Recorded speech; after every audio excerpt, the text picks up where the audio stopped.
এখন আমি রান্না করে নেব রুটি পরোটার সাথে খাওয়ার মতো নিরামিষ কুমড়ো আলুর তরকারি। তার জন্য ওভেনে কড়াই বসিয়ে দিয়ে দিয়েছি কিছুটা পরিমাণে সাদা তেল। তেলটা গরম হয়ে গেছে, তেলের মধ্যে দিয়ে দিচ্ছি কিছুটা পাঁচফোড়ন, একটা তেজপাতা।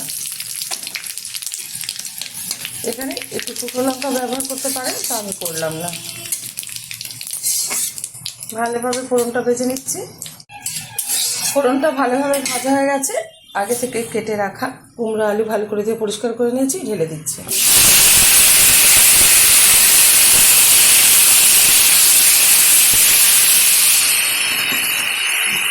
দিয়ে দিচ্ছি হাফ চামচ হলুদ গুঁড়ো, দিয়ে দিচ্ছি স্বাদ মতো চিনি। চিনিটা যাদের অপছন্দ মিষ্টিটা তারা দেবেন না। দিয়ে দিচ্ছি পরিমাণ মতো লবণ।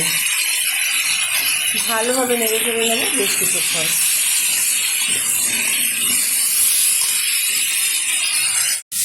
বেশ কিছুক্ষণ আমি নেড়ে চেড়ে নিলাম তেলের সাথে সবজিটা।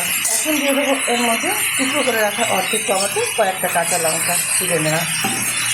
ঝালটা যা যা পছন্দ অনুযায়ী ব্যবহার করবেন। আপনারা এখানে কাঁচা লঙ্কার বদলে লঙ্কার গুঁড়ো, লাল লঙ্কা মানে যেটা ঝাল লঙ্কার গুঁড়ো সেটা ব্যবহার করতে পারেন। ভালো কালার আসার জন্য কাশ্মীরি লঙ্কার গুঁড়ো ব্যবহার করতে পারেন। আমি এটা কোনোটাই দেবো না। দিয়ে দিচ্ছি পরিমাণ মতো জল। আবার একটু নাড়িয়ে দিচ্ছি। ঢেকে দিচ্ছি 15 মিনিটের জন্য। ঢাকনাটা তুলে দিচ্ছি। ওভেনের আঁচটা হাই করে দিলাম। সুন্দরভাবে আলু আর কুমড়োটা সিদ্ধ হয়ে গেছে। আর একটু টানিয়ে নেব, অনেকটাই ঝোল ঝোল আছে।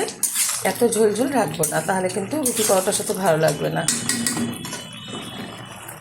তরকারিটা কিন্তু হয়ে গেছে অনেকটাই। আমি যে ঝোল ঝোল ভাব ছিল সেটা শুকিয়ে গেছে। ওভেনটা বন্ধ করে দিলাম। নামিয়ে ঢেলে দেবো একটা পাত্রে। গরম গরম পরোটার সাথে সার্ভ করবো। আপনারা কিন্তু অবশ্যই ট্রাই করবেন এরকম একটা রেসিপি।